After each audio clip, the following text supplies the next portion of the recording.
Hello, everybody. Nine and Dads. How's everybody doing today? Hope everybody's doing good. Hope your weekend went good. Mine could have been better. And being a true Canadian, fair game, fair play, all the rest of this stuff. Congratulations, LA Dodgers. Guess we'll see you next year. You're welcome. No, I'm just kidding. So yeah, we didn't win, but you don't win them all. So I was talking about rabbit holes the other day. This is the number 2 rabbit hole that I told you about. Probably full of shit too. Just saying. So we're going to talk about Argentina and the $20 billion first bailout, and the second and the third. But anyway, if you're new to my channel, welcome, welcome, welcome. Love me, like me, share me. Don't forget to subscribe, please, and thank you very much. You're already here. You're looking at the video. The little bar is like that. You go, subscribe, like, share. That's all it is. Doesn't cost nothing. I'm not affiliated with anybody. I'm a fan of a bunch of people out there, and I mention them when I can. Like if you want to know any Canadian news, go to Guard the Leaf. That guy's amazing. Go to Guard the Leaf. Pretty cool. Pretty cool indeed. And Charlie Angus, of course. But anyway, hangers on. Love you, love you, love you. I really do. You're the reason why I'm here and why I'm doing so well. And newcomers, stick around long enough, you could be a hangers on. Just saying. Gotta subscribe. So anyway, let's get into Argentina and these bailouts, shall we? Now, we first heard about the bailout of Argentina October 9th. And we found out about it because Scott Bessent made it official on social media. Because that's how the United States government does business now. If it's on social media, it is so. And while I'm on Scott Bessent, I told you rabbit holes, right? He has still not divested from his $25 million North Dakota soybean and corn farm, which he earns $1 million a year in rental payments from farmers that actually plant it, and it's their crops. He just rents the land to them so they can't. Yeah. That was as of August 14th, 2025. Still hasn't divested. But I digress. This was billed, the $20 million was billed as the big currency swap where the United States government will buy up an undisclosed amount of Argentinian pesos. Javier Miele is a psycho, in my opinion, that only wants to enrich himself and his country be damned. Wonder who was coaching him on that. Must have been the U.S. biggest parasite, Elon Musk. They were pallies, right?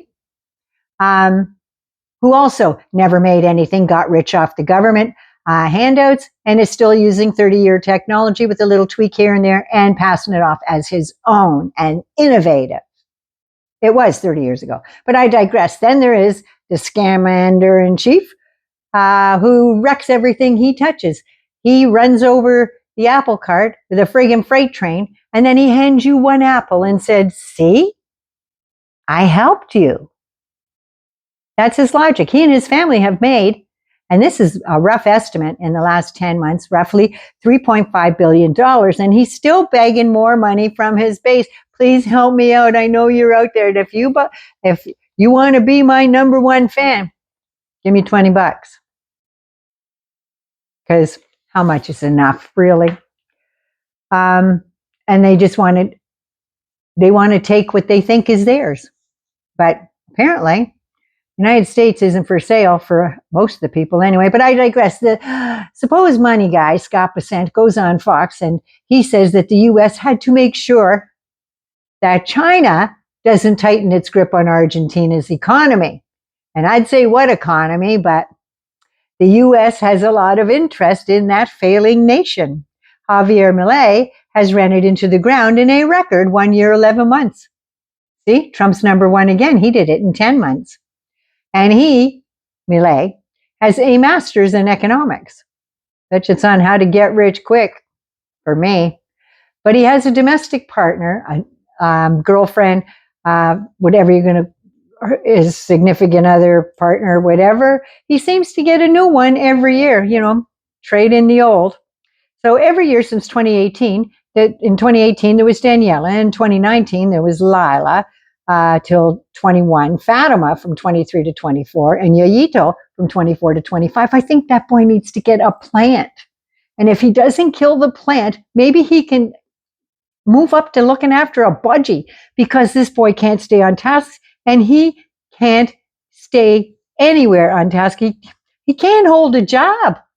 He can't stay on task. Give him some Ritalin.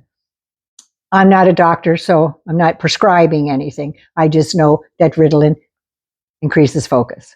I take brain pills. I know what focus or not. I think he needs to maybe get a plant. That's what he needs to do. Start with a plant. Never mind the women, start with a plant. We all know Trump has a hard-on for China, and China is making a path through the Latin American countries right now, and Chinese loans have propped up in the Venezuela authoritative regime, something the U.S. wants to stop because Trump wants to take over that regime. They don't want China to have it. Trump loves to be number one. So this is the first time since 1995 that the U.S. government bailed out a foreign country, and that was Mexico during the Mexico peso crisis during the Clinton administration. Clinton approved a $20 billion loan for the United States Treasury Exchange Stabilization Fund. That's what it's there for. But the thing with Democrats, especially the Clinton administration, Mexico paid back that loan 3 years ahead of schedule. And the U.S. made an extra $580 million in interest from that deal. And Clinton is also the only president that left office with a surplus in the bank. And then came Bush. And then came the recession. Free money goes fast. What does Argentina have that America wants? Well, they want the upper hand in running every major business and corporation. They want an upper hand in agriculture, rare earth minerals, and energy. This is all about who can make the most money off the back of some of the poorest people in the world. The top American investors is a mix of strategic financial bets. Yes, they're betting with your money, just like Scott Bessent did with when he worked for Soros. He bet on how the yen would go. But it's like flipping a coin. Anybody could do that. But he made Soros billions and billions of dollars. And leveraging these opportunities in their own best interest. So the International Monetary Fund gave Argentina $20 billion loan packages. It's the first $20 billion. The key players in this scheme are Scott Bessent, Stanley Druckenmiller, and Rob Citron, who have invested heavily. I thought you weren't supposed to have a business when you were working in the government. So they want their friggin' money back with a profit. Companies like Chevron and Disney have a lot to lose if this country goes nippolus erecti. Chevron has a huge investment in energy, obviously, agriculture, and surprise, technology. Scott Bessent said he is a soybean farmer and he has felt the pain.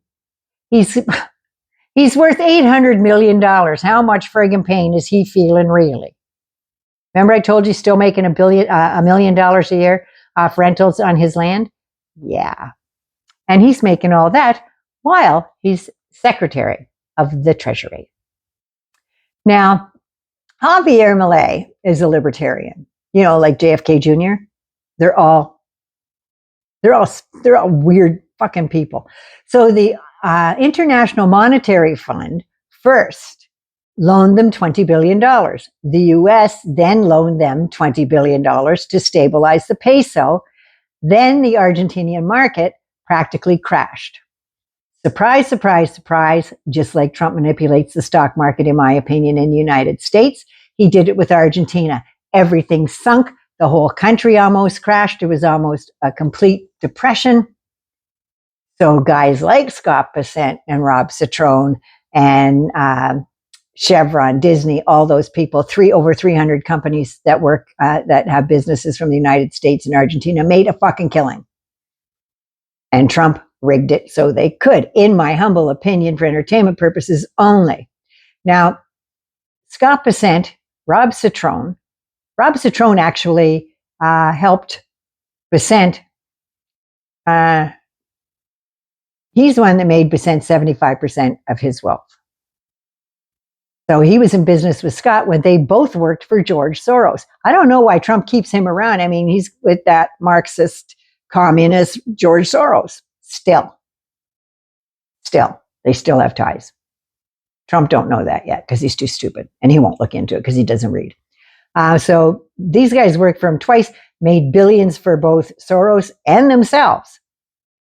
Now, Bessent went out on his own after the last time, and he started his own hedge fund company, and he went from over 350 clients giving him millions hand over fist to about 17 in under 2 years. He just went, everything was good at the beginning. Talks a good game, that boy, doesn't he? Just doesn't follow up. I did a video on all of that not too long ago, and now he's in charge of the U.S. Treasury and making sure all those oligarchs and all those multi-billionaires are going to keep their money, and that's the only interest he's looking out for.